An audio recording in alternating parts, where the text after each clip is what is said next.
YouTube, viu? E lá vem agora. Vai lá. Muito bem, seu Otávio. Fica à vontade para começar a tua apresentação. Tá. Bom, primeiro, antes de começar a apresentação, tenho que dizer que o trabalho foi um pouquinho complicado, porque tinha os termos técnicos em inglês que, na parte ali da conclusão e da discussão, não entendi muito bem, que espero até que vocês me ajudem depois ali. E que, como não é um Uhum. assunto que eu domino, então, tipo, provavelmente pode aparecer algumas coisinhas no meio que não estejam exatamente corretas. Tá bom. Mas, bom, tá, vamos começar então. Tá, teve que tu tinha falado, acho que umas 3 semanas atrás, basicamente tu tinha feito todo o resumo do que o meu artigo fala. Que basicamente na caminhada, ou principalmente na corrida, que é do que o artigo fala, ele. Deixa eu ver se eu consigo. Tá, apontador laser. Dá pra ver aí o laser? Dá para ver direitinho. Tá. Que o artigo ele fala que da corrida. Ah, tá. Antes disso, deixa eu ler, né? A absorção de energia durante a corrida em vários tamanhos de passadas, né? Que daí ela está estudando e aqui seria o resumo do que falaria no início, né? Que quando tu está executando a ação de corrida, ocorre o contato com o calcanhar. E com isso, consequentemente, o contato com o calcanhar, mais todo o sistema da tíbia, da própria coluna, ela acaba causando uma desaceleração que no final, que depois tem ali o que o estudo mostrou, e essa desaceleração ela acaba absorvendo o impacto, que justamente o impacto ele ocorre através disso. Que daí, conforme tu aumenta a cadência de passado, a distância da passada vai aumentar o impacto. Que inclusive tem aqui no Ramil 95 que tinha dito que diminuir a frequência de passos durante a corrida aumenta o pico de impacto na tíbia, em específico. Que daí tem até o estudo que eu tinha visto um pouquinho por fora, mas eu não consegui ler ele inteiro. Eu só tinha visto que tinha referência para ele aqui nesse estudo que eu estava vendo. Tá. Bom, daí o impacto, ele ocorre o amortecimento, consequentemente, né? Que daí isso vem através das estruturas passivas, que seria, no caso, o tênis, o calcanhar, ossos, cartilagens, e as estruturas ativas, que seria principalmente os músculos, que acaba acontecendo a absorção do impacto, amortecimento e absorção de energia, basicamente.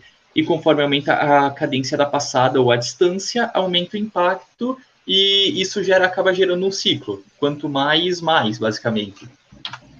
Tá, daí a frasezinha ali. E aqui para demonstrar, tipo, basicamente era o que tinha feito na outra vez que tinha explicado, que quando tu tá realizando a corrida, tu vai ter as forças, a força-peso, claro, vai ter a força inversamente proporcional a ela, e tu vai ter o atrito, caso tu empurra o chão para trás e o chão vai te empurrar para frente, isso que realiza o movimento. E é justamente tipo quando tu tem a pisada no solo ou essa força aqui que está contrária a ti que ocorre uma força.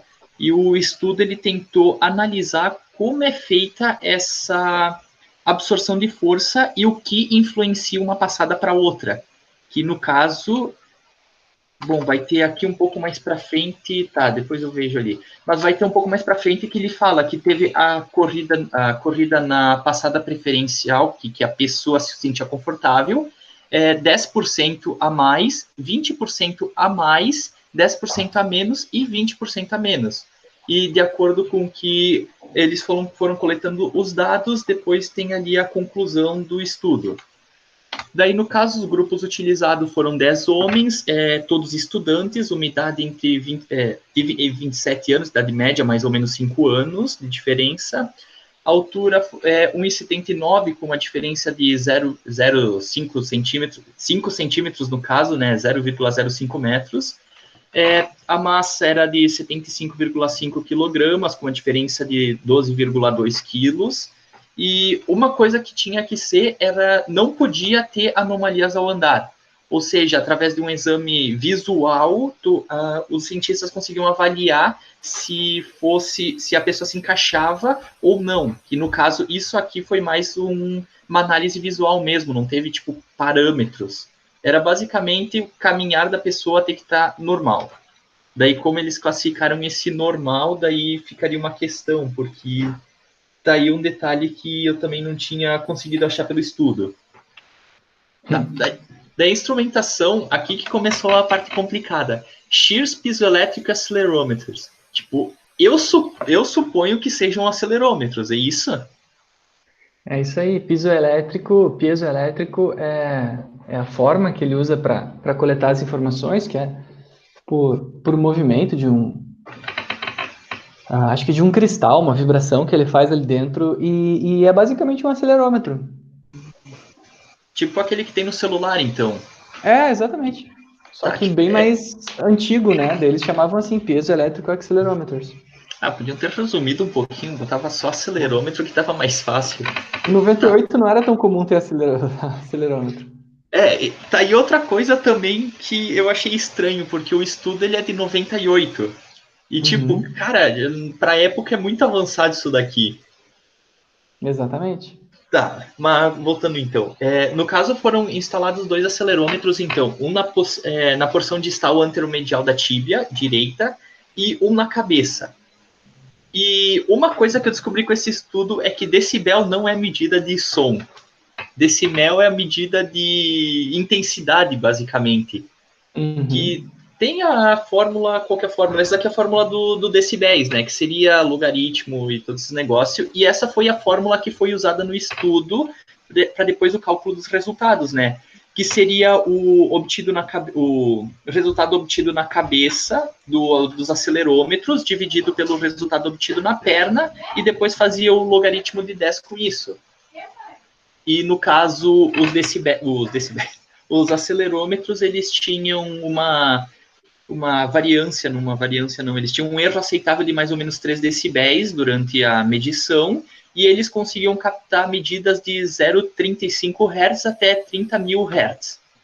Daí, no caso, com esses dados aqui, foi usado um amplificador que convertiu sinais, no caso, a 1.000 Hz a 12 bits, que era basicamente uma máquina que ficava fixada na cintura, que no caso ela pesava 2,5 quilos. E ela Nossa Senhora. conseguia converter tipo, os dados dos acelerômetros para depois serem analisados. E, sinceramente, eu achei que isso não poderia influenciar tipo, diretamente no estudo, porque estaria Com tendo certeza. um sobrepeso, né? É, Acabaria sendo um peso que não estaria muito na corrida, né? A pessoa não estaria usando esses quilos. com certeza. Tá, mas continua. Ah, só volta ali um detalhe, esse acelerômetro, né, gente, o que que ele está fazendo? Ele vai medir a aceleração, né, e a desaceleração, a vibração que vai acontecer na perna e na cabeça, né? E ele vai medir esse TF. Tu sabe o que significa a sigla TF, Otávio? O TF aonde? Na tua equação, TF é igual a 10 lambda Ah, 10. o TF ele é depois usado como uma das medidas. Eu não tenho a tradução para ele, mas basicamente seria a diferença que dá de um para o outro, a variância no Sim, caso. sim. Eu só não sei Ah, exatamente o que o TF significa. sim. Porque assim, o que que eles estão medindo aí, gente? Eles estão medindo o quanto vibrou a canela e depois vão medir o quanto vibrou a cabeça, tá? E se a cabeça vibra menos que a canela, significa que parte deste impacto foi amortecido, foi dissipado, né? E se a vibração é maior, significa que aumentou o impacto, que é muito improvável, porque, como ele falou ali, os nossos tecidos moles vão amortecendo esse impacto e vai dissipando ele. Ah, e essa já é uma pequena limitação do estudo, porque como eles botaram o acelerômetro na canela, a gente não está medindo o impacto no pé. Então, já tem um mecanismo amortecedor acontecendo no momento que eles estão pegando essa vibração, né? Que é o do tibial posterior, perdão, tibial anterior, ou dos gastrocnêmios, se a pessoa pisa em antepé. Então, já está meio amortecido esse impacto que eles estão medindo, né? Vocês entendem o que eu quero dizer com isso? Sim, sim, entendi. No caso, a parte ali do pé já estaria amortecendo um pouco. Um Uhum. pouquinho, exatamente. Parte desse impacto que se dissipou de osso a osso por todo o corpo já vai ter se dissipado uma parte porque passou pela articulação do tornozelo, né? Sim. Mas no caso eu acho que depois aqui um pouco mais para frente tem que no caso eles usaram uma plataforma de gauge para medir isso, porque na parte da parte da discussão aqui e da conclusão dos resultados, eles falam também um pouco do amortecimento causado pelo tornozelo. Isso aí, isso aí. E a Daí, plataforma Strain Gauge é o que se usa dentro da plataforma de força. Hoje a gente chama apenas de Force Platform, porque essa aí foi a que ganhou. É que todas essas tecnologias existiam mais de um tipo, sabe?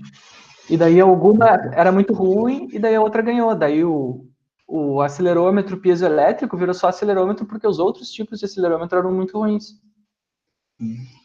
mas e no Entendeu? caso, teria alguma diferença entre as tecnologias? Tipo, alguma seria melhor para alguma coisa e outra para outra? Ou só tem, tipo, hoje em dia, uma que é boa para tudo? Cara, hoje em dia, tipo, uma meio que ganhou, sabe? Todo mundo usa mais ou menos a mesma tecnologia para plataformas de força, todo mundo usa as mesmas tecnologias para eletromiografia, para acelerômetro, sabe? Uma se destaca e daí tu acaba adotando ela em todas as marcas, todos os fornecedores acabam fazendo da mesma forma. Entendi. Então, na época já tinha mais concorrência, por assim dizer, tinha mais tecnologias diferentes. Tá. Sim, E eu tava isso olhando aí. aqui, o TF que tem aqui na fórmula seria Transfer Function, função de transferência, Uhum, isso que aí. daí isso para a É parte o aqui quanto do do inglês. impacto se transferiu da perna até a cabeça. Isso. Tá. Bom, então, continuando aqui. Tá, daí no caso, usaram também a plataforma de força, a 1000 Hz, e usaram uma câmera a 200 Hz. Daí uma coisa que eu não conseguia achar era se a câmera estava na frente ou do lado, mas ou em cima também, sei lá, mas no caso eu acredito que ela esteja do lado, porque seria mais fácil de ver, ou não sei o que faria mais sentido. Uhum, é o mais provável. Do lado? Tá. E no caso a câmera filmava 200 Hz e convertia para 1000 Hz. E através, claro, desse carinha aqui, o Whittaker Shannon Interpolation Formula. Fórmula de Uhum. interpolação, acho que desse cara aí. Daí eu fiquei meio na dúvida, sim, mas acho que semana passada já tinha comentado sobre como era feito, que como é que eles conseguiram converter 200 Hz para 1000 Hz, tipo, isso era 98. Tipo, Isso a aí. coisa mais potente que tinha era um Pentium 2 com que 500 MHz, ia demorar Isso aí. um dia inteiro só para converter meio quadro. Não era tanto, tá? Porque isso aí é a taxa de amostragem, tá? Ah, então, no caso, tipo, então, era só para a fim de cálculo, então. Não, é que assim, ó, 200 Hz é quantos quadros por Hertz é a medida de eventos por segundo, tá? Então eles tinham uma câmera que coletava 200 frames por segundo. Sim. E o Hertz que tu vê no processador é cálculos por segundo. Então eles não têm associação. Então, por exemplo, tu demora para abrir num computador uma imagem, tu demora, sei lá, 2 segundos para abrir, tá? Então, para te converter uma imagem, tu demoraria 2 segundos mais o tempo para te transformar ela em 4 imagens. Então, provavelmente um vídeo desses inteiro deveria demorar algumas horas para ser convertido, entendeu? Com Entendi, certeza. entendi. Eu fiquei meio na dúvida quanto a isso, como é que os caras conseguiram fazer. Porque Demorava algumas horas. até hoje em dia já é um pouco complicado. Tá, então continuando. Daí, no caso, o protocolo que foi usado para o estudo teve um termo de consentimento.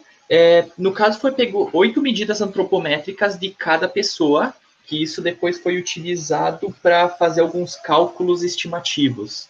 Daí foram colocados marcadores reflexivos, não diz especificamente aonde, e a PSL, que seria a passada preferida pelas pessoas, ela foi definida pelos participantes mesmo. No caso, o único requisito era que eles tinham que correr a 3,83 metros por segundo, ou que, no caso, 7 milhas por hora. No caso, 7 minutos por milha, ao contrário. 7 minutos por milha eles precisavam correr, o que é equivalente dá mais ou menos essa velocidade. Em quilômetros, isso daria. Precisaria correr 1 minuto e 600 metros em 7 minutos, que é uma distância considerável. Tá, daí o protocolo, tá continuando o protocolo, foi testado 5 diferentes PSLs que mantiveram a mesma velocidade, no caso. teve a velocidade zero, que era aquela que foi escolhida pelos participantes. Daí eles foram postos para correr com 10% a menos dessa velocidade, no caso da velocidade, não, isso da cadência de passada, a 20% a menos da cadência de passada, e assim como 10% a mais e 20% a mais da cadência. Claro, era aceitável que tivesse uma diferença de velocidade de aproximadamente 5%, para considerando os fatores da esteira, talvez até propriamente da falta de lubrificação, tipo, esses detalhes ali. Mas o que não demonstrou efeitos significantes no estudo. Tá, claro, não podia ter alterações visíveis durante essas mudanças de passadas. O pé direito deveria sempre pisar na plataforma de força e deveria ser coletado 6 dados para cada indivíduo em cada teste. Ou seja, 6 passadas com a perna direita por velocidade, ou no caso, por distância de passada em cada teste. Ou seja, aqui na velocidade normal, com uma passada preferida pelas participantes, a pessoa deveria pisar no mínimo 6 vezes dentro da plataforma, depois 6 vezes dentro da plataforma com menos 10, 6 vezes com menos 20, assim por diante, para conseguir ter uma coleta de dados para análise sem que tivesse uma diferença, tipo, conseguir uma média de dados. Daí os dados foram usados através dos acelerômetros, que daí teve esse protocolo que foi usado aqui, que eu estava olhando, tipo, umas fórmulas matemáticas, eu não entendi direito como funciona. No caso, a potência articular ela foi calculada através da cinemática e cinética e da antropométrica, que pegou as medidas anteriormente para calcular a estimativa. E a cinemática e a cinética, se eu não me engano, elas foram feitas através de uma... Deixa eu ver se tem aqui. Não, eu não anotei essa parte. Mas eles usaram uma plataforma, não é... Como é que é o nome daquele negócio que tem na UX lá, para cálculo de força? Plataforma de força? É plataforma de força mesmo? Aquela da cadeira. Não, a cadeira é o dinamômetro. Isso, dinamômetro, eu não estava lembrando o nome. Daí, no caso, a cinética e a cinemática, eles usaram um dinamômetro para ter mais ou menos uma estimativa da força do muscular nos membros inferiores, que no caso foi calculada aqui, ó, específica. Beleza. Daí, análise estatística, foi usado o protocolo ANOVA, que eu não conheço, e depois, caso desse resultado significativo, seria usado um Tukey para verificar aonde tiveram essas diferenças significativas. Daí aqui que começou a complicar um pouco. Uma coisa que o estudo já diz logo de cara é que conforme for maior o comprimento da passada, maior a absorção e o grau de absorção do impacto. E os músculos associados à articulação do joelho, eles apresentam maiores adaptações do que o resto do corpo. No caso, esses dados aqui, Peraí, cadê meu mouse? Tá, deixa eu puxar pra cá. Tá, no caso, essa tabela, essa imagem, no caso, eles analisaram durante uma corrida normal, que foi a média que eles fizeram entre os participantes durante a corrida no zero. Que daí teve os gráficos, esses foram os gráficos que foram obtidos durante essa média, por assim dizer, né? Daí, aqui, essa imagem eu não achei ela melhorada, porque, bom, o estudo é um pouquinho antigo e isso foi o que eu consegui. Dá meio ruim de ver, mas ainda assim dá para analisar um pouquinho. Que no caso, aqui, entre o 0 e 5 Hz, foi onde teve a menor atenuação de forças, que no caso foi onde que teve a transferência entre a perna e a cabeça. Seria a curva para cima. Que no caso, se for ver aqui, se eu não me engano, é o menos 20 que apresentou uma menor taxa de decibéis aqui. E no caso, o que mais apresentou foi o mais 10. Que esses gráficos eles ficaram bem ruins para conseguir entender ele, que mesmo com estudo, explicando tudo ele, fala aqui, mas a imagem ela tá um pouco ruim e tem muito termo específico nele, ainda mais em inglês. Vamos voltar um slide aqui, Otávio. Tá.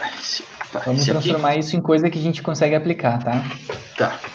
Olha só, então, o que acontece, gente? Vocês devem estar vendo ali em cima, onde está tempo e aceleração em Gs. Uma curva que é muito parecida com a curva de força de reação do solo. Lembra quando a gente viu essa curva? O primeiro pico, que é o pico de impacto, e o segundo pico, que é o pico propulsivo.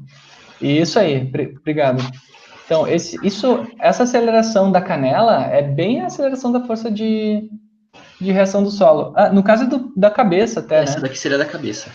Então, vocês podem ver que o impacto que a gente faz lá no chão é bem parecido com o tipo de aceleração que a gente está fazendo que acontece na nossa cabeça, né? Que é curioso isso. Que como a força de reação do solo acontece em resposta à nossa massa pela nossa aceleração. Então, o que ele está medindo? Ele está medindo a nossa aceleração, ó, que está de 0 até 2 até menos 2. Então, a força de reação do solo, como a massa é sempre a mesma, ela vai obedecer o mesmo padrão da nossa aceleração, né? Então, olha que legal, ele está medindo a nossa aceleração e isso vai dar exatamente a mesma resposta depois na força de reação do solo se a gente fosse olhar os dados da plataforma. Tá? Então, isso é uma coisa que faz a gente entender essa questão de força de reação do solo é o resultado da nossa massa pela nossa aceleração. Ponto. Tá? Então, a gente chega muito acelerado no começo, faz aquele primeiro pico e depois a gente acelera novamente, fazendo o segundo pico, que é o propulsivo. Aí, ali embaixo, tem lag profile. A aceleração do membro inferior, ele já vai ser todo esquisito. Por quê? Porque a perna, ela se movimenta para cima e para baixo, diferente do nosso centro de massa. Né? A gente movimenta a perna para cima, a perna para baixo, e para frente e para trás. Então, a aceleração que acontece na nossa perna, ela é um pouco diferente da aceleração que acontece no nosso corpo como um todo. Né? A gente fica movendo a perna muito mais do que o tronco, né? A perna fica fazendo assim, enquanto o tronco vai passando devagarinho. Então, tu tem picos de aceleração muito maiores na perna do que tu teria no teu centro de massa, que é na pelve, ou na tua cabeça, que é onde eles colocaram o acelerômetro. Mais uma coisa a gente consegue ver ali, que tem 2 picos de impacto, né? Um do impacto em si, que é quando toque, que faz pá, faz o primeiro impacto, e outro quando o pé cai, faz assim, ó. Isso aqui é outra aceleração, é outro impacto, só que agora encostando o pé no chão, que é o segundo impacto, que é o do heel strike. Então a gente tem dois picos ali. Aí ele faz uma coisa que a gente chama de transformada de Fourier, que o Otávio falou. Eu gosto muito disso porque os artigos de biomecânica clássicos, assim, da década de 90 de 2010 para trás, eles ainda usam esses métodos hardcore, que eu gosto de brincar, que é fazer coisa da engenharia dentro do corpo humano. O que é o método de Fourier, gente? A gente olha a que frequência as informações estão acontecendo. O que significa isso? A gente olha se um evento acontece muitas vezes por segundo ou poucas vezes por segundo. Tá? Se vocês olharem o padrão de movimento da aceleração da cabeça, ele acontece poucas vezes por segundo, porque tem um evento ali que acontece assim, né? Põe, põe, põe, põe. Demora lá meio segundo para acontecer, talvez, né? Cada ciclo. Acho que é meio segundo, não. Demora 1/4 de segundo, mais ou menos, para acontecer cada ciclo. 1/3 de segundo, porque no 1 segundo teve 3 passadas ali, né? No primeiro gráfico. Aponta ali, Otávio. Isso, sabe onde aqui, eu tô falando ali? 1, Isso. 2, 3. Aí, Isso. ó, 3 até o primeiro segundo. Já a cabeça, a gente tem 1, 2, 3, 4, 5, 6, 7, 8. 8 pequenos eventos acontecendo até chegar no tempo 1. Aqui? Concorda comigo? Tá, não, sim. na cabeça, embaixo. Perdão, na perna. Na perna? Embaixo. Tá. Ó, 1, 2, 3. 1, 2, 3, 4. Peraí. Calma, cada pico seria 1? Não, exatamente, assim, ó, o que acontece? A gente sabe que tem um ciclo bem grande que se repete, né? Que vai de cada pico de impacto a cada pico de impacto. Ciclo, que é cada passada, né?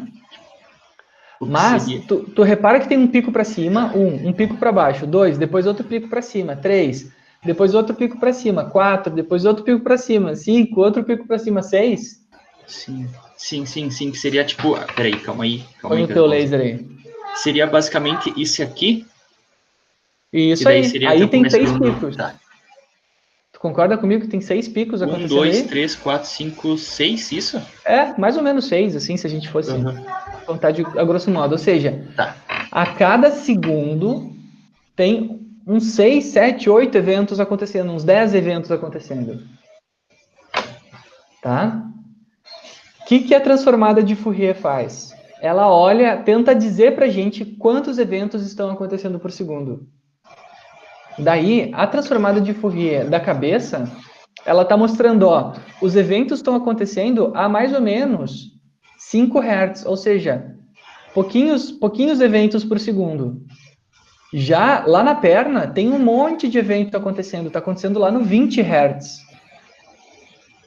Então, o pico de impacto, por exemplo, ele acontece numa taxa que, se tu fosse repetir ele um depois do outro, ele aconteceria 20 vezes por segundo. Pelo tamanho dele, a gente vê, tipo, o quantas vezes por segundo ele seria capaz de acontecer, né?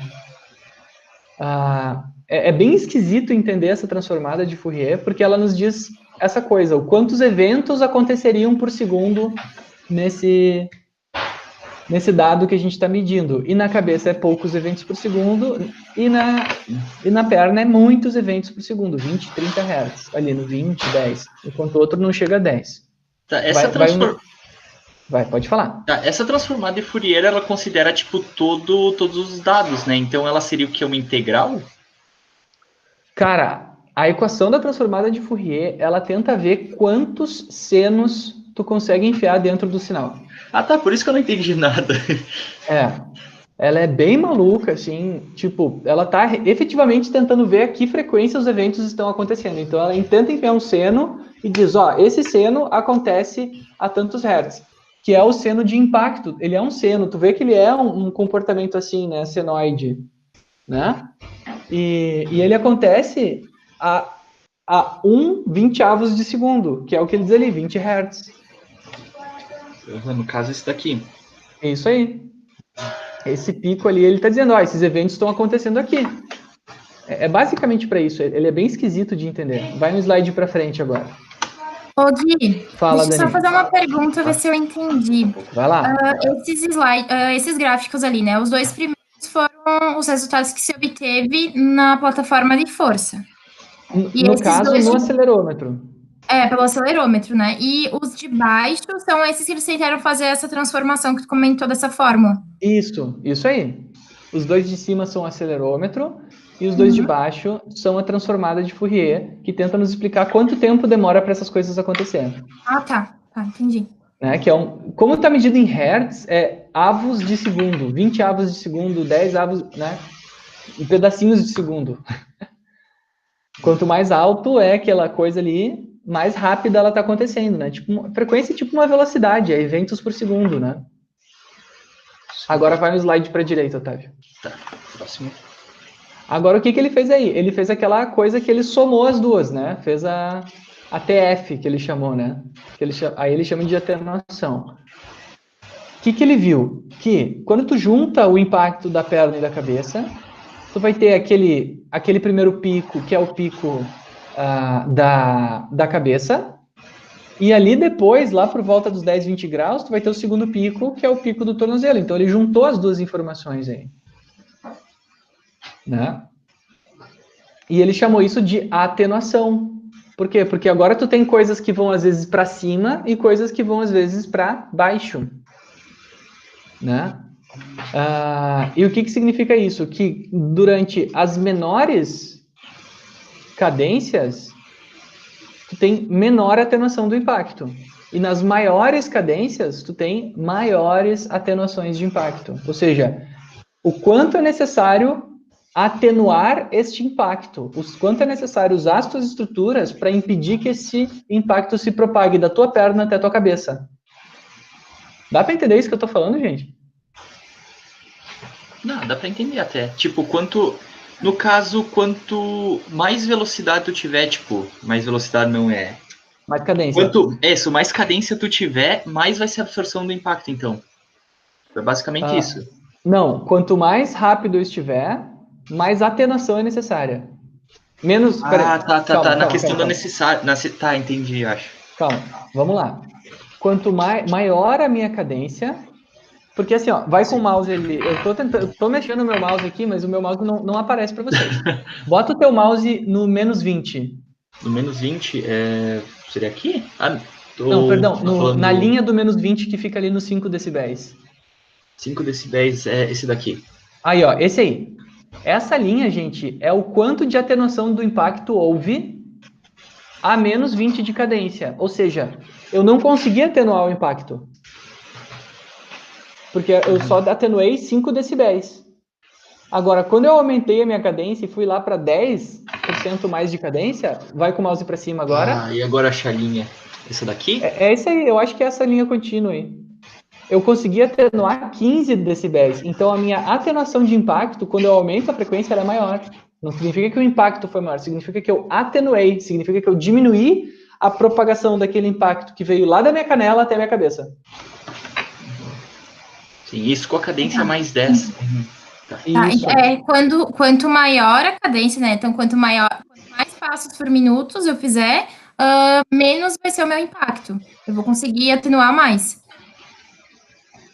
Acho que dá para dizer assim. Não sei se vai ser menos ou mais, porque ele não mediu isso aí. Mas a atenuação, o quanto chegou na cabeça, chegou menos, né? Porque eu atenuei mais. Tá.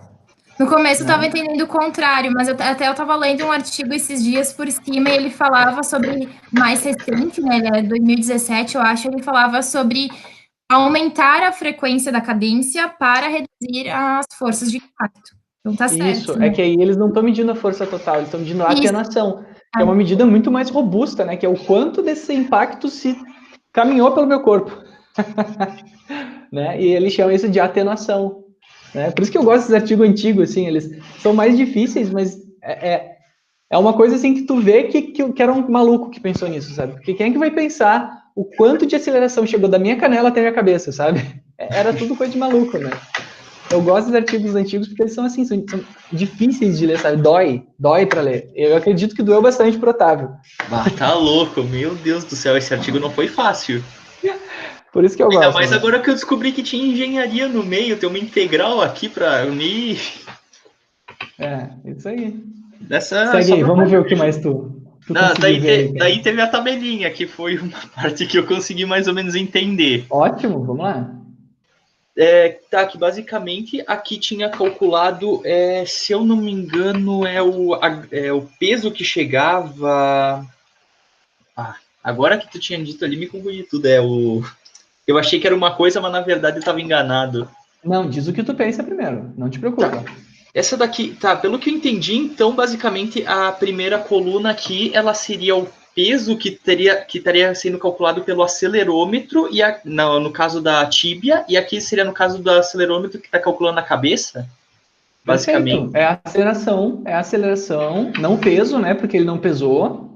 Isso, aceleração. Teria que ser a massa também, mas é a aceleração da tíbia em Gs, né? Tipo assim, 10 Gs. Sabe aquelas coisas que eles falam às vezes nos filmes de foguete, assim, andou a 10 Gs, sabe? Sim. É quantas vezes a aceleração da gravidade esse segmento se moveu. Então, por exemplo, a tíbia, na cadência preferida, se moveu a 6 Gs. Ou seja, uma aceleração 6 vezes maior do que a da gravidade. E a cabeça, 1,5 Gs. Então, quanto deste impacto se propagou até a cabeça? Né? Apenas 30% ali, né? Acho que é uma medida assim. Não, a atenuação é outra coisa, desculpa. O Gs é o quê, então? O G é a aceleração que ele mediu. Ele não mediu o peso, né? Mas mediu em Gs.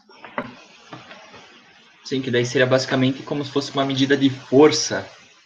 Isso? Cara, é que força não dá para dizer... seria um conceito diferente, mas tipo... É a aceleração, é a variação de velocidade em função do tempo. Mas, claro, como a gente está encostando no chão aí, isso é quando a gente dá um impacto no chão, a força com certeza é maior. Né? A força que chega no nosso pé, ela é proporcional à nossa aceleração. Concorda comigo, Otávio? Se eu for mais acelerado até o chão, vai doer muito mais minha mão do que se eu for pouco acelerado até o chão. Não, isso com certeza. Que tem até um cálculo que tinha feito uma vez, que no caso meu pai tinha me ajudado para a gente fazer para engenharia, que seria o quantos tapas tu precisaria para assar uma galinha. Tipo, não tem nada a ver com o conteúdo, mas só por questões de curiosidade mesmo, que tipo, um tapa girava, não lembro quantos joules de calor, de joules de energia, e quantos tapas tu precisaria para cozinhar uma galinha. Dava uma quantidade absurda. Ou tu precisava dar um tapa, tipo, 5 vezes a velocidade da luz. Mas, sei lá, era um número absurdo.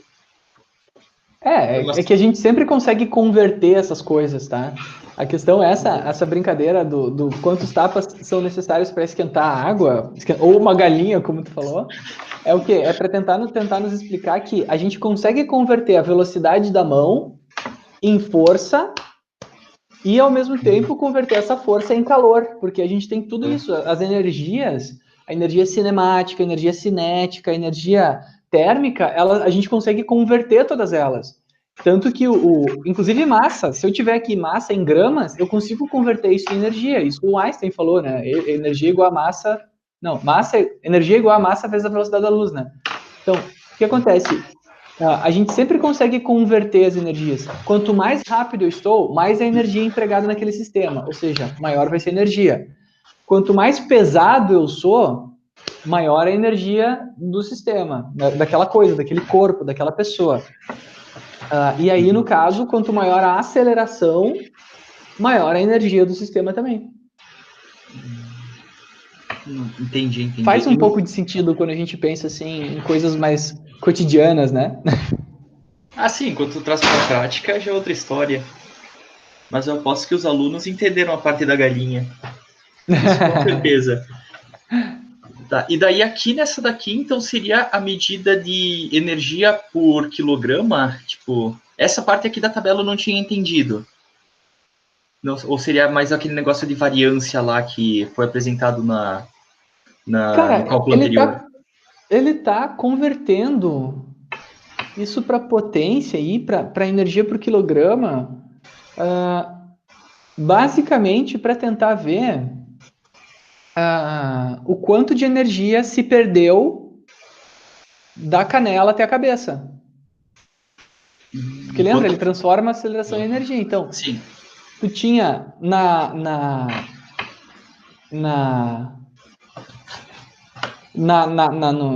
nas partes do corpo, ele foi vendo o quanto pelo movimento ali, porque ele filmou, né? Pelo movimento ele viu o quanto que cada parte do corpo foi responsável por tirar essa energia, por garantir essa atenuação. E daí a gente vê ali 2.2 no joelho. O joelho é o mais responsável por atenuar toda essa energia. 2.2 joules é ele. Depois, o tornozelo é o segundo mecanismo de amortecimento. Lembra que eu falei para vocês isso? Segundo mecanismo de amortecimento que nós temos é o tornozelo. Então, 2 joules por quilograma é o tornozelo responsável por amortecer. E o último é o quadril. O quadril é o nosso menos relevante amortecedor. Né? Ele foi distribuindo isso articulação por articulação. E daí o que acontece? Conforme a gente aumenta a cadência, o joelho vai ficando mais relevante, né? Conforme a gente vai diminuindo a cadência, ele vai ficando menos, né? Porque ele vai tendo menor capacidade de atenuar este impacto. Tu entendeu isso, Otávio? Sim, essa parte entendi. E tipo, Daí, tranquilo? Só pode fazer assim. Qualquer coisa? Ok. Tá, e no caso, tipo, quando tu tiver com uma cadência menor, é normal, tipo, inverter, daí ser mais no caso, o tornozelo amortecer mais que o joelho? Olha só que louco, né? Que em cadências muito baixas, inverteu a coisa, né? Mas é isso, em cadência... Pode falar. Não, só ia ver se tinha algum outro estudo que dizia, tipo, isso, porque eu achei um fator estranho, porque, tipo, aqui tava sempre maior, daí aqui empatou, tipo, menos 10 e no menos 20 já inverteu. Imagino como seria continuar, no caso, a curva para baixo. Né? Olha só que estranho isso. Pessoas que correm em cadências muito baixas, elas vão ter o tornozelo como principal mecanismo atenuante. Pensa, quem tu acha que vai ser mais importante para atenuar o impacto? Um tibialzinho anterior ou um quadríceps desse tamanho? O cara está invertendo a função. Será que, por exemplo, ali não teria a ver, talvez, com o tipo da pisada que o corredor estaria fazendo? Se seria um antepé ou retro? Olha, eu acho que eles não mudaram de padrão de pisada. Eu acho que isso deve ter sido um cuidado dos autores, né? Não mudaram o padrão de pisada. Sim, Mas, mas tipo, por exemplo, será que se eu tiver uma cadência muito reduzida, usar com o pé, por exemplo, eu não vou sobrecarregar mais o tornozelo ou com o retro, enfim? com certeza, a pisada vai mudar todos os dados que esses caras encontraram. Se eu fizer assim, tudo isso e tudo isso de novo com antepé, com certeza isso aqui é tudo retropé, tá? Porque naquela época, inclusive, a gente nem discutia essa questão de correr em antepé. Tipo, o certo era o retropé. Era esquisito quem corria em antepé. E isso também não pode ter a ver com o tempo de contato com o solo? Porque se tem uma cadência muito baixa e tende a ter uma frequência de passada menor, né? Você vai ficar mais tempo com o pé no solo. Pode, com certeza. Tu tá invertendo as coisas aqui. De repente, tu tá ficando tanto tempo no solo e cada passada vai ficar tão comprida e tu cai com tanta força no chão que daqui a pouco o tornozelo passa a ser mais importante para atenuação e não tanto o joelho. E aí a gente sabe o que acontece quando a gente sobrecarrega o tornozelo de quem corre em retropé, né? Começa a aparecer as canelites, fratura por estresse, começa a aparecer um monte de problema. Então, assim, esse artigo ele vai nos dar assim, um monte de insights, né, cinéticos, assim, um monte de jogadas assim, cara, a cadência vai aumentar a responsabilidade do meu joelho de atenuar, vai facilitar as coisas para o meu joelho atenuar esse impacto, sabe? Reduções de cadência podem prejudicar e vão aumentar a importância do meu tornozelo. Então, eu posso até pensar o contrário. Se eu tenho alguém com uma lesão recorrente de joelho, será que talvez não seria melhor diminuir a cadência? Sei lá. Estou inventando aqui, mas com certeza não, porque depois tem outros que a gente já viu aqui que o esforço de joelho diminui também de outras formas. Mas é só para a gente entender que a atenuação, a atenuação do impacto, ou seja, o quanto eu consigo impedir que esse impacto se propague no meu corpo causando estresse, ele muda quando a gente corre em diferentes cadências. Né? Que é essa medida de atenuação, que é o IA, Impact Attenuation. Olha só, quando ele aumentou a cadência, foi para 20% mais alto, ele aumentou para 36 decibéis de atenuação. Quando a gente corre em cadência super baixa, ali, menos 20, foi para 28 decibéis de atenuação. Né? E como o Otávio disse, decibel é só o tamanho da onda, é o quanto ela vai para cima e para baixo. Né? Então, a gente está aí vendo a amplitude de atenuação do impacto.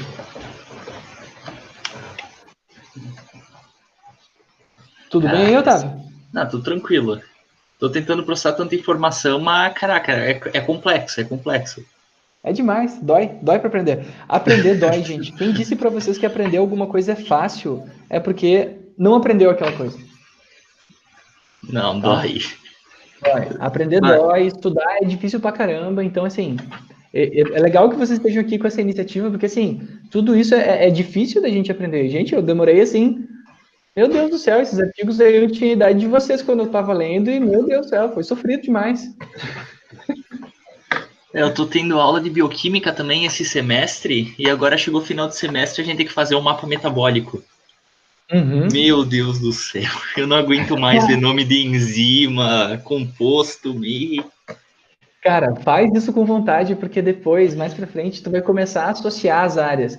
Tu começa a ver biomecânica dentro da bioquímica, sabe? E começa a ficar muito legal. Quando a gente começa a entender esses assuntos devagarinho, se esforça para entender, a gente começa a criar associação. A associação entre assuntos, ela só acontece com quem compreende eles bem, sabe?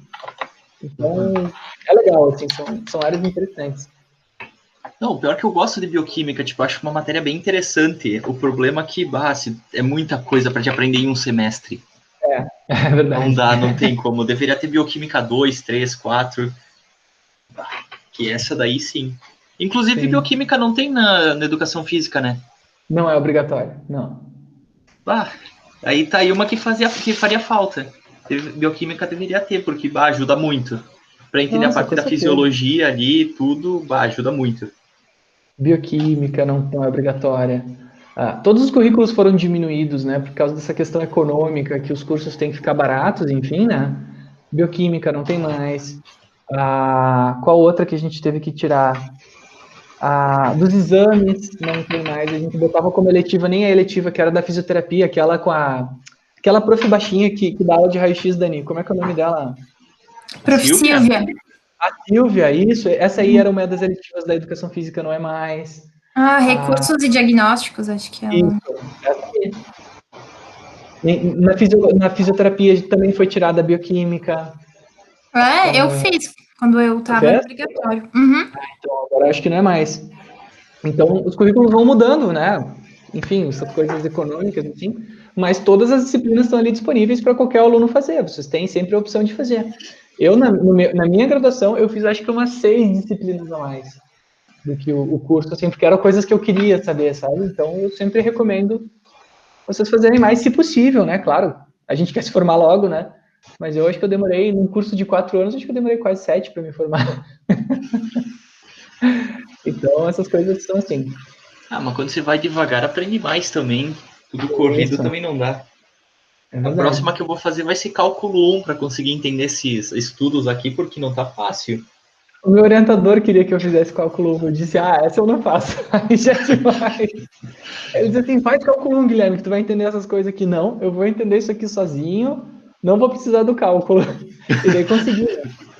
Mas Deus, foi sofrido. Acho que se eu tivesse feito a disciplina de cálculo e perguntado essas coisas para o professor, teria sido mais fácil. Cálculo tá aí uma disciplina que bota medo em todo mundo na engenharia.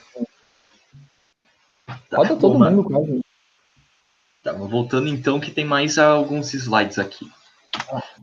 Tá, daí teve esse próximo estudo, que no caso demonstra a fase de impacto aqui também em milissegundos. E uma coisa que chamou bastante atenção, que quando está com a cadência no mais 20%, essa fase de impacto ela dura só 0,58 milissegundos. Isso foi medido em 23,7% das vezes. E quando está no menos 20, ele vai para 60 milissegundos. No caso, a fase de impacto. Uhum. E, tipo, caraca, isso é uma diferença muito grande. Pois é, né? Daí eu não sei se eu talvez entendi errado, eu reli umas 5, 6 vezes, mas a princípio é isso aí, 0,58 e 60 milissegundos. Diferença, né? Daí eu não sei, isso pode acabar influenciando também na passada também, aí, tipo, bom, porque é uma diferença absurda ali. É o tempo que o Romero falou, né? O tempo que tu fica em contato com o solo é menor quando tu aumenta a cadência, né? Então, provavelmente por isso que mudou o tempo para acontecer o impacto. Talvez tenha isso. Porque, por exemplo, aí, ó, essa passada aí tem 250 milissegundos, deve ter, né? Ali, tempo em milissegundos, do 0 até o 250, né? No caso, sim. É por aí. Então, o que acontece? Essa curva ela vai se espremer quando eu aumentar a cadência e ela vai se fechar quando eu diminuir a cadência, porque eu vou ficar mais tempo em contato com o solo. Eu acho que isso tem bem a ver com aquilo que o Ramiro falou ali. O tempo de contato com o solo muda e daí esse tempo que demora para acontecer o impacto também vai mudar. Agora, se isso é relevante, eu já não sei, né? Também não sei. O estudo abordou aqui, mas depois ele não trata isso de novo. Uhum. Depois tem a parte da discussão aqui, aceleração Bom, vamos continuando aqui, que talvez isso venha a calhar futuramente ali. Tá, daí aqui tem os gráficos, que aí tá outra coisa que, meu Deus do céu, coisa confusa para entender. Primeiro porque nessa parte aqui tu não consegue discernir o que é o que, e nessa daqui tá pior ainda, quase. Que, sério, a imagem original desses negócios já é meio ruim, para te conseguir entender qual que é mais 20, menos 20, PSL já fica confuso. O mais fácil seria, no caso, o mais 10 e o menos 10, porque, tipo, é uma barrinha grossa e outra menor, porque, olha, tipo, no caso, tenta reparar ali, fica ruim de ver isso. Mas... É o que tinha na época, né, cara? Os caras, sei lá, podiam talvez ter feito num cartaz, deixar armazenado e depois, uns 20 anos, quando tivesse tecnologia, bater foto, sei lá, alguma coisa assim. Essa foi complicada de conseguir entender. Mas, Basicamente, deixa eu ver o que está anotado nesse slide aqui. É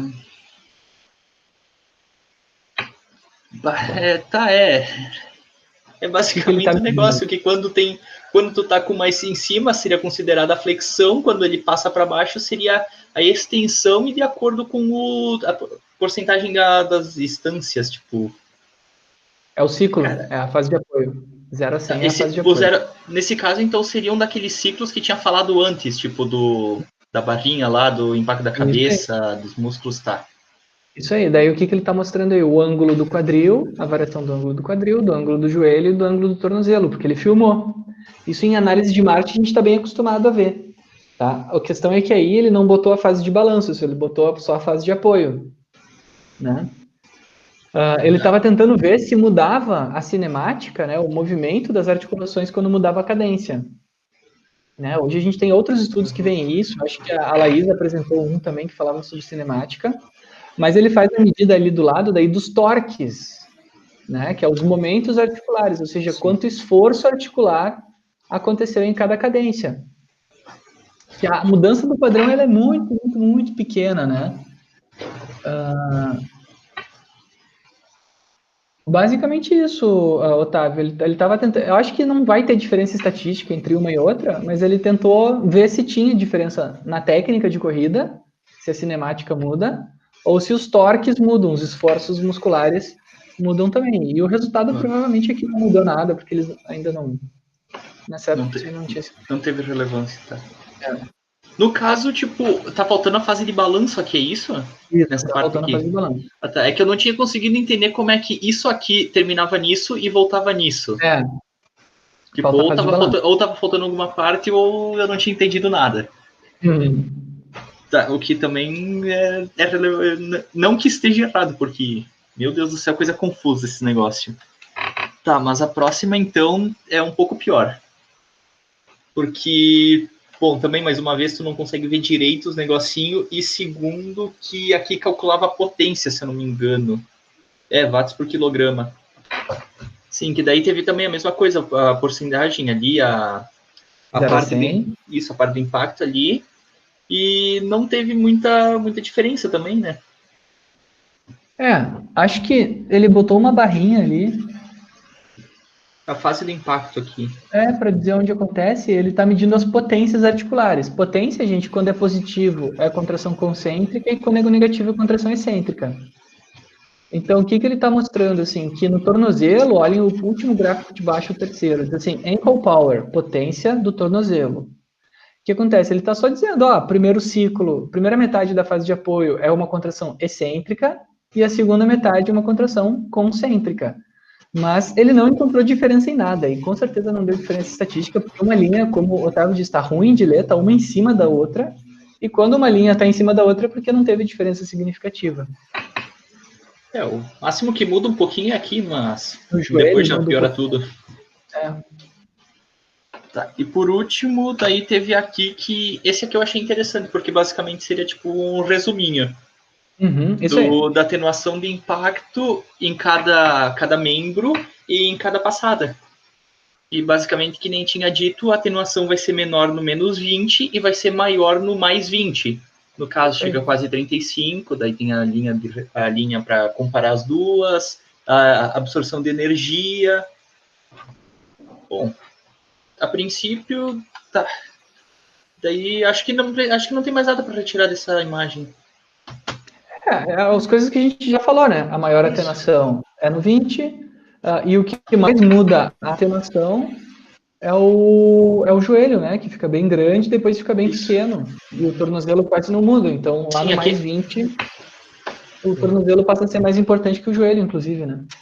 Sim, que aqui no final até, no caso, inverte, né? Isso aí. Tá. Daí teve... Opa, peraí, não passou? Tá. Daí teve, no caso, a discussão. Que daí teve o... Bom, é que de qualquer forma a discussão ela já estava ali na parte das imagens. Mas, bom, teve o ângulo médio das articulações, que no mais 20 e no menos 20 teve uma diferença de 0,2. No PSL, que seria a confortável, seria 10. Tipo, aqui No caso, ele não considerou diferenças significativas nesses dois, mas ele considerou com diferença no PSL. Teve um aumento de praticamente 2 graus de diferença dos ângulos médios entre uma e a outra. Mas, basicamente, ele só tratou isso e ele não deu uma justificativa.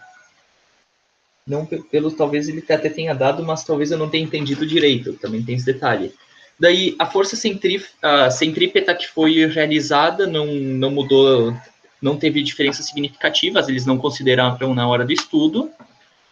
Daí, os impulsos verticais... Os impulsos verticais, no caso, quanto maior era o comprimento da passada, mais teve diferença. Tipo, no mais 20, ele teve Newton vezes segundo por quilograma. Isso? Essa medida eu não conheço. É impulso. É quanto de força tu faz por segundo, né? Tá. Por quilo. Força pelo tempo, né? E normaliza pelo peso só. Porque daí os mais pesados vão fazer mais força. Seria para equilibrar, tipo, tá? Para deixar um resultado mais uniforme, isso. Daí, no caso, no mais 20 teve mais e no menos 20 teve menos. No caso, dá mais de 1 Newton por segundo, 1 Newton vezes segundo por quilograma de diferença, no caso. Daí, a atenuação do choque, que nem estava dizendo, aqui o joelho absorve a maior parte e o quadril e tornozelo a menor. Isso aí. Daí, na questão do centro de massa, que determinava porções mais atingidas, que durante as filmagens eles analisaram conforme estava a distribuição também. E o tornozelo ele apresenta melhor a absorção que em joelho de cadência baixa, que é aquilo que a gente tinha falado antes, que tinha invertido a situação. Que, inclusive, eles abordam isso na parte da discussão, mas eles não entram em maiores detalhes, eles só apontam o dado e ficou por isso. E outra questão que influenciou um pouco o estudo foi a parte fisiológica, né? Que, claro, um tempo que a pessoa estava fazendo ali a corrida, ela acabava cansando, né? E isso podia influenciar também a questão dos exercícios. Por mais que tenha sido uma coisa rápida, uma tomada de medidas rápida, a pessoa ainda podia ter a fadiga e todos os detalhes associados a isso. Que daí eles até consideraram na parte da discussão que poderia dar alguma mudança significativa com isso, mas eles não consideraram no estudo, no caso, porque eles consideraram que como fosse algo rápido, poderia mudar, mas que não mudaria exatamente pelo tempo de realização da atividade. E, bom, a princípio era isso que tinha tentado trazer do estudo. Daí ainda bem que tu me ajudou ali na parte das imagens, porque eu não saberia explicar isso daí, porque, meu Deus do céu, tava complicado. Sim. Não, acho que, gente, tá ok. É isso aí, o processo é esse mesmo, não é simples, né? A questão do impacto, ela não é simples de ser compreendida. O conceito de impacto é um conceito muito difícil de entender. Ninguém sabe nem explicar isso direito. Se tu pergunta para uma pessoa o que é impacto, gente, pode ser o doutor em tudo. Ele não vai saber explicar isso com segurança. Tá? Porque olha só, aí a gente mediu o impacto de duas formas diferentes. Uma, o quanto da vibração da perna passa até a cabeça. Isso é uma medida de impacto. Né? Mas ele mediu também o quanto de energia cada articulação é responsável por atenuar. Isso também é uma medida de impacto. Né? Então, é uma coisa difícil, assim, né? Impacto é um conceito que a gente inventou para entender o quão forte uma coisa bate na outra.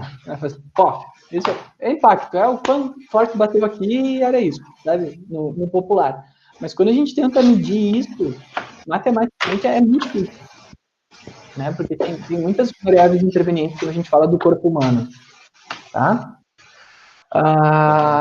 Mensagem, então, do teu estudo, Otávio. Se alguém fosse te perguntar assim... Otávio, o que é o... Eita, dei uma porrada no celular, no mouse, ele parou de funcionar aqui. Se alguém te perguntasse, Otávio, Otávio, qual que é a mensagem do teu estudo? Qual mensagem que tu daria? Eu diria que quando tu tá com uma cadência maior de passada, tu acaba absorvendo, o teu corpo acaba atenuando uma maior quantidade de energia, no caso. E quando tu tá com uma cadência menor, ele atenua menos. Então, o melhor seria ficar entre esses dois. Nunca muito, nunca pouco. Daí, ou se o teu objetivo é aumentar a atenuação, talvez aumentar um pouquinho a cadência, né? Para diminuir um pouquinho a repercussão disso no teu corpo. Isso, tipo, se a pessoa também tem algum problema, talvez é referente a isso, dá pra te conseguir manipular para que resolva ou diminua o problema também. A única questão... Eu acho que outra mensagem importante do teu artigo é com questão das articulações, né? Isso. Peraí, deixa eu voltar aqui. Tá, acho que isso aqui é melhor. Tá, peraí, tá. Isso que daí que nem tinha dito, na parte das estruturas ali também, né? Que as estruturas vão acabar influenciando também, principalmente as passivas, na questão do amortecimento. Então, teria que conseguir evitar que cause dano a isso, porque a maioria vai ser absorvida pelos músculos também. Que daí, aqui, volta aqui de novo. Que daí teria o gráficozinho aqui. Que daí seria o que mais estaria vendo a questão da energia. Esse gráfico ele é bem legal. E no caso, daria para a gente descobrir, tipo, fazer essa análise com uma pessoa e se ela tiver uma variação significativa de acordo na parte da atenuação, daria para descobrir se ela tem problema em algum membro, alguma coisa assim? Só se a gente fizer um estudo de associação primeiro, Otávio. Por exemplo, pega um monte de gente saudável e um monte de gente com lesão no joelho. Vamos ver quem é que tem a maior atenuação, se são os lesionados ou os não lesionados. E daí a gente compara, daí a gente consegue dizer se isso tem relação com lesão ou não. Entendi. Teria que fazer um estudo assim. E isso é como a gente faz a maioria dos estudos, né? Pega um grupo que tem a coisa, outro que não tem, e vê se eles são diferentes ou iguais. Para ver se aquela coisa ajuda a saber se a pessoa vai ter lesão ou não. Seria tipo um fator de análise. Isso aí. Exatamente. Uma variável que a gente chama de variável independente. Os grupos. Certo? Então, por hoje, moçada. Acho que na questão do artigo era isso, então.